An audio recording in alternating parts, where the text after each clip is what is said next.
5 seconds to go. Start.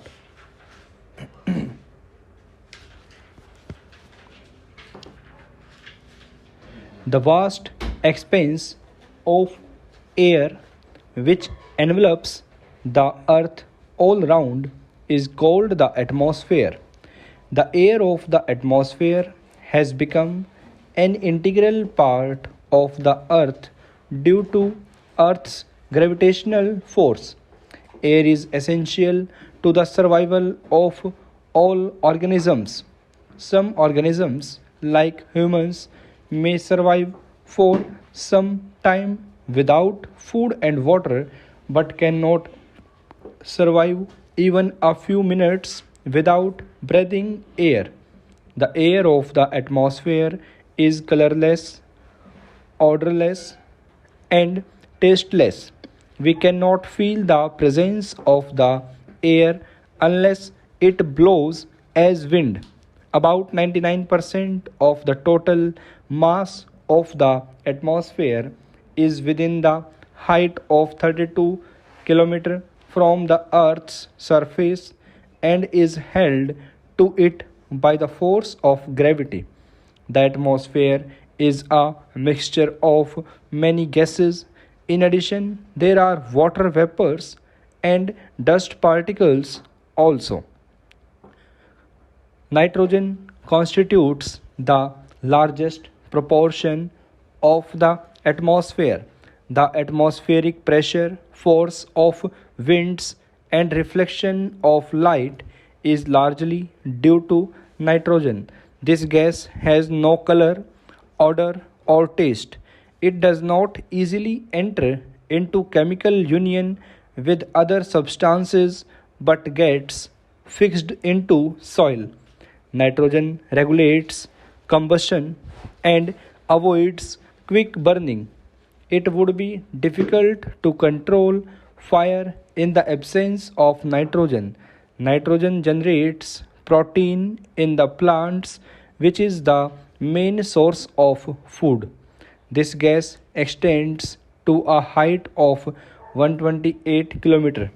Oxygen is called life giver because it is very essential for breathing. It combines with all the elements and is most combustible. Therefore, it helps in burning the fuel. This is the main source of energy and provides solid base to industries. Although it extends to 64 km, its main concentration is confined to 16 km only. It is in negligible quantity at the height of 120 km. This is the heaviest gas and it confined to lower layers only, although it can be found up to height of 32 km in small quantity. In spite of the fact that it forms just 0.03% of the atmosphere, it is the most essential gas for the growth of vegetation. It is important meteorologically also because it is transparent to the incoming solar radiation but opaque to the radiation reflected from Earth's surface. It keeps the air, vapor, and air warmer near the ground, and along with water vapor, is largely responsible for greenhouse effect of the atmosphere.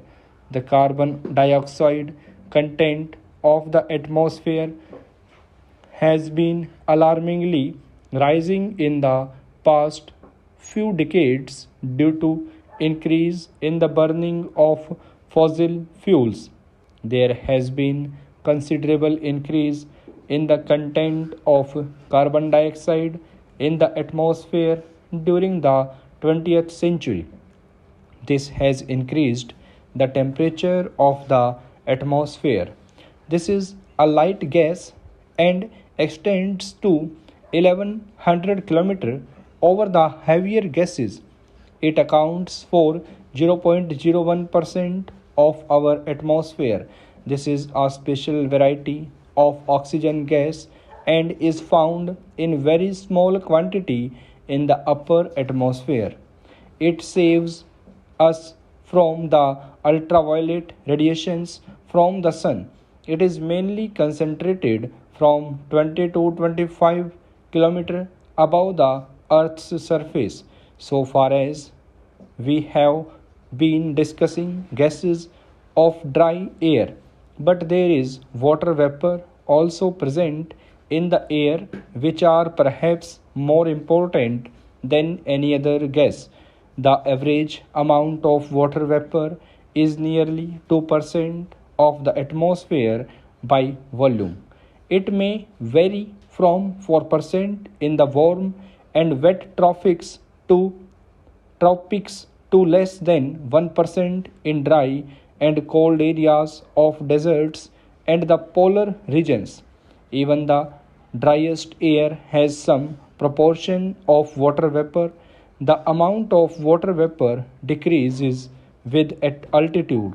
It is estimated that half the water vapor in the air lies below an altitude of about 2000 meters. Nearly 90% of it lies below 6 km of the atmosphere. It also decreases from the water and equator towards the poles. Water vapor absorbs parts of the insulation from the sun and reduces its amount reaching the Earth's surface. It also preserves the Earth's radiated heat. The it thus acts like a blanket, allowing the earth neither to become too cold nor too hot. When air blows as wind with sufficient speed, it carries large quantities of dust particles and keeps them suspended in it.